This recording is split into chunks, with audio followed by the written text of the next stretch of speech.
This is why we focus on smart, patient wrestling. Very simple. When you're patient and smart, you're basically, your wrestling is together, right? And also it allows you to center yourself, kind of psychologically, you could say, when that is your point of focus. I'm going to wrestle smart, patient. I'm going to score when I can. It kind of is just a great way to pull all the pieces of the puzzle together. And some people, they'll say, well, I want my kid to wrestle aggressive. I'm like, I didn't say you shouldn't wrestle aggressive.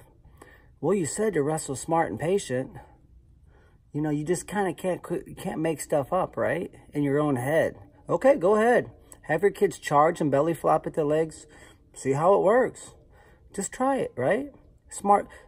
Conor McGregor is smart and patient. But yet, when it's time to strike, he goes, and then he wrestles or he fights in flurries of action. He acts and reacts. Nothing is pre-scripted. You don't know when someone's going to try to kick you in the neck with a shin bone, right? I don't know when someone's going to attack a collar tie or try to shoot from the outside. So much of wrestling can't be figured out, right? But so wrestling's going to take place whether you want it to or not, because your opponent is trying to do something back to you.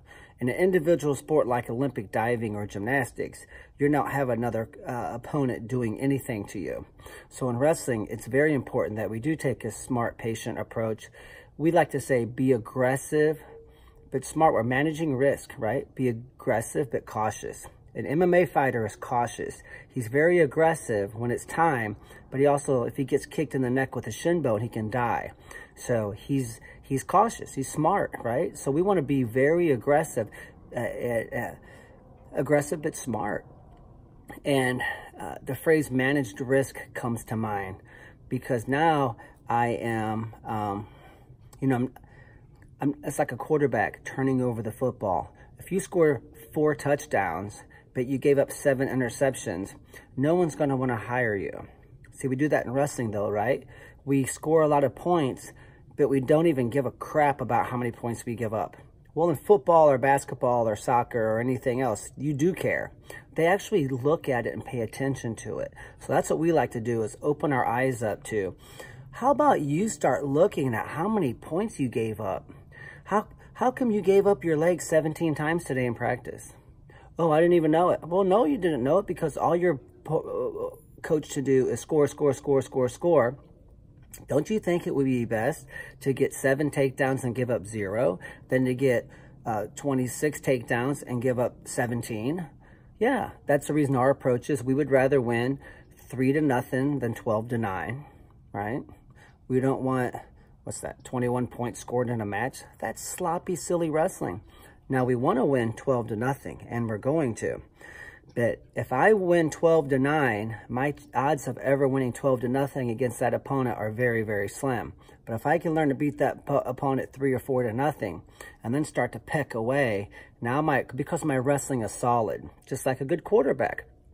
Quarterback is very aggressive when it's time, but they're also patient and smart because, they can't throw the ball away. Also, your level of aggressiveness will rise as your skills rise. So as a quarterback becomes more skilled, he's going to unleash the ball much, much more instinctively and aggressively. So me, I can't even throw a football, right? So I would literally have to have a guy in the end zone by himself, waving his arms, jumping up and down for about 10 seconds. And I still may not make the throw, right? Where a good high school quarterback doesn't need that kind of an opening. But the good high school quarterback is not going to be as good as the Division I quarterback at OU, because he doesn't have those skills. So if he tries to be as aggressive as him, he's probably going to throw the ball away. So forced stupidity, forced stupid wrestling, forced stupid so-called aggressive. I call it stupid. You call it aggressive, some of you, right? I'm not going to force my high school football player to try to make the kind of plays that the Heisman winner can make. Maybe in 5 years he can. Maybe in 2 or 3 years, right? But so by telling my quarterback, hey, let's win this game, play aggressive, but play very smart, pick your battles, right? Be patient. We're going to win this game. We can't have any turnovers, right? And so that's the approach to wrestling as well. Now, when I say I would rather win 3-0 than 12-9, some people say, well, we don't want to have close matches. Mike, I don't either.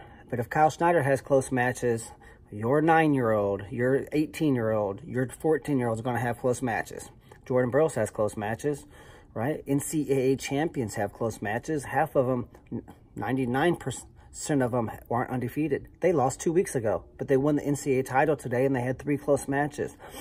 So if you think that you can insulate yourself from having close matches because you can just out-train everybody and you can tech fall everybody on the world and you can be a 4-time Olympic champion and pin everybody for 16 years, not going to happen, right?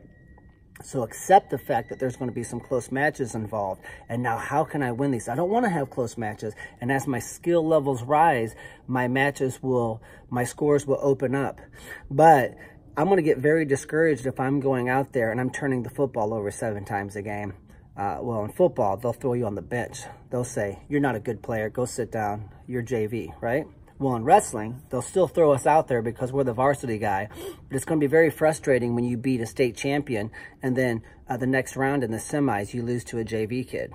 And that happens all the time. You have no consistency because you haven't learned how to wrestle smart and patient. So, smart, patient wrestling, just like we do in boxing, MMA, a football quarterback. We all take that same approach. Okay, well, those sports do. I'm asking you as a wrestler to start saying, I'm gonna wrestle really smart and very aggressive, but I'm gonna wrestle aggressive when it's time. All right. So when is the time to be aggressive? It's instinctive. When's the time to throw the football? When the play works. And 99% of the time, the play doesn't go as planned. You know, Conor McGregor didn't know he was going to have to block the shin bone kick to his neck. None of this is pre-planned. So much of this crap you have to figure out on your own, right? So we had to say, I'm going to wrestle smart, patient. I'm going to score when I can. Whatever happens, happens. I think it's going to be okay. I'm just going to let the match play out. And, you know, I'm going to score when I can. So good luck to everybody. Take that approach. Your wrestling will rise. We had 41 state champions in 2018. Not our camps.